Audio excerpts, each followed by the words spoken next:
Hello बच्चों, let's read the question. The question says, at certain positive potential of the collector plate, the photocurrent becomes the maximum or the saturates.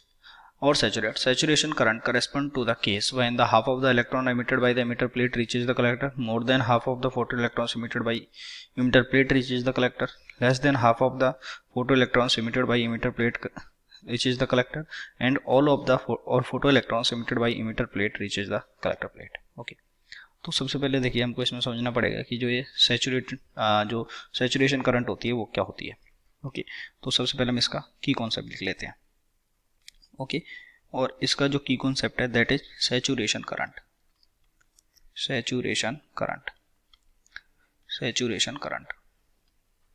अब देखिए saturation current कैसे आती है कि मान लीजिए ये हमारे पास ये हमारी ट्यूब हो गई।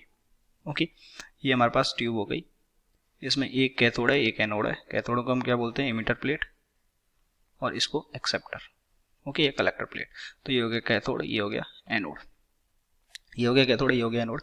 अब इस पे क्या होता है, अब देखिए जब इसमें बाहर से कोई पोटेंशियल अप्लाई करेंगे, हम बाहर से पोटेंशियल अप्लाई करेंगे तो क्या होगा, और जो ये कैथोड ट्यूब है उसमें प्रेशर भी कम होता है। ओके, तो इसमें क्या होता है, बेसिकली जो कैथोड होती है इससे नेगेटिव पार्टिकल्स निकल के, जो नेगेटिव पार्टिकल्स जो होते हैं, या फिर हम जब हम इस पर लाइट कराएंगे, ओके, या तो हम पोटेंशियल से कनेक्ट कर सकते हैं या इस पर लाइट करा सकते हैं।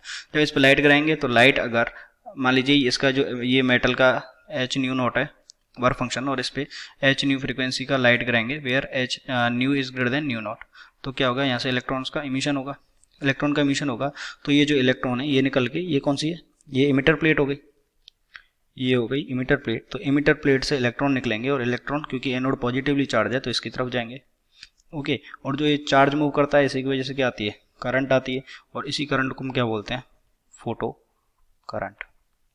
ओके, अब होता क्या है, देखिए अगर हम इस पोटेंशियल और इस फोटो करंट के बीच का ग्राफ देखें, ओके, तो मान लीजिए ये हमारे पास फोटो करंट हो गई। ओके, और ये हमारा सॉरी यहाँ पे तो हमारा क्या हो गया, पोटेंशियल हो गया, और यहाँ पे हमारी क्या हो गई, फोटो करंट हो गई आई। तो अगर हम दो डिफरेंट पोटेंशियल V01 और V02 के लिए अगर हम इसका ग्राफ बनाएंगे तो जो ग्राफ होता है वो देखिए वो कुछ ऐसा बनता है। ओके, ये हमारा जो ग्राफ है ये कुछ ऐसा बनता है।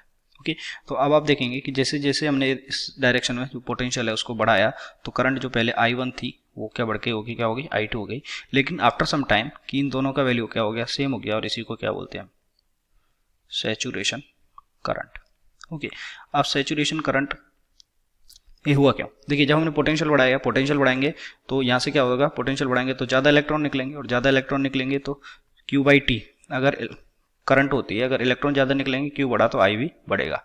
लेकिन कुछ समय बाद क्या होगा, कुछ समय बाद यहाँ से जितने इलेक्ट्रॉन निकल रहे हैं, इस जगह से जितने इलेक्ट्रॉन निकल रहे हैं वो सारे इलेक्ट्रॉन कहाँ पे चल जाएंगे, एनोड पे चल जाएंगे। मान लीजिए कि इस पे जो ये कैथोड था, कैथोड से 100 इलेक्ट्रॉन्स निकल रहे हैं। ओके, और वो कितने निकल रहे हैं, 5 सेकेंड में 100 इलेक्ट्रॉन निकल रहे हैं 5 सेकेंड में।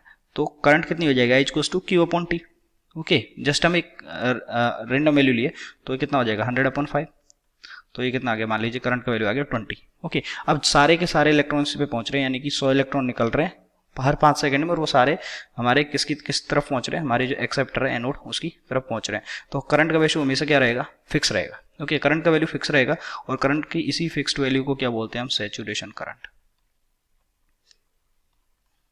ओके, यहाँ से मान लीजिए अगर 100 चार्ज निकल रहा है तो 100/5 कितना हो गया, 20 हो गई करंट। अभी अगर सारा चार्ज जो है एक्सेप्टर प्लेट कलेक्टर प्लेट की तरफ चला जाता है तो हमेशा रेट क्या रहेगी, कांस्टेंट रहेगी। तो सैचुरेशन करंट क्या हो गई, उस सिनेरियो में फोटो इलेक्ट्रिक करंट को सैचुरेशन करंट कहते हैं, जब सारे के सारे electrons, all the electrons emitted by the emitter plate reaches the collector plate. तो यानी कि सारे इलेक्ट्रॉन जब पहुंच जाएंगे तो रेट जो चार्ज के मूवमेंट की जो रेट है वो क्या रहेगी, फिक्स रहेगी। तो हमारा करंट भी क्या रहेगा, फिक्स रहेगा। तो option number D is correct. बाकी में सब में लेस देन, मोर देन और हाफ दिया हुआ है तो ये इनकरेक्ट हो गया। तो option number D is correct. I hope you understood well. Best of